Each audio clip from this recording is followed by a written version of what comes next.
After everything that unfolded, it makes you wonder if making this movie was worth it. Spoilers ahead. So, The Rum Diary is a movie about this journalist from the late Eisenhower era. He moves to Puerto Rico and finds out that getting into problems was a bit easier there. He is writing for a soon-to-be-dead newspaper and meeting with this big, rich guy and wants to build more resorts on the island's territory. He's torn by this decision, but decides to go ahead anyway and do it since he's getting a lot of stuff in return. The problem for him, like in real life, was Amber Heard.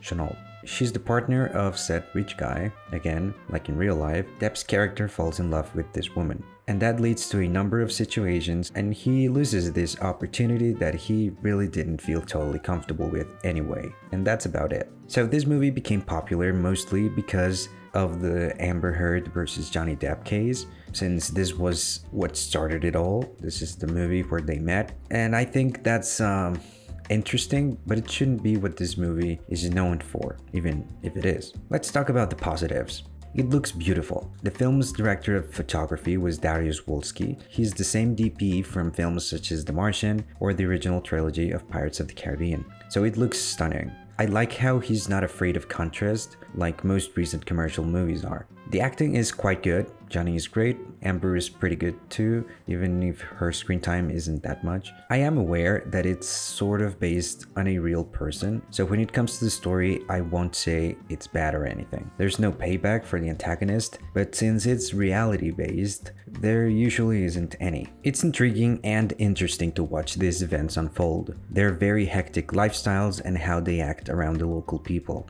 The film also denounces how mainland Americans see and treat local Puerto Ricans. They act as if they are entitled to a land that isn't theirs, displays the local population, and builds so many resorts that it blocks the view to the beach for everyone but the guests. They also show this mindset of developing every acre of land possible without thinking about the local and environmental impact that such a thing could have. They talk about marinas, resorts, roads that would be developed on an island with mostly virgin land. While Americans see and treat Puerto Rico as their party home, local Puerto Ricans view it as their actual home, because it is.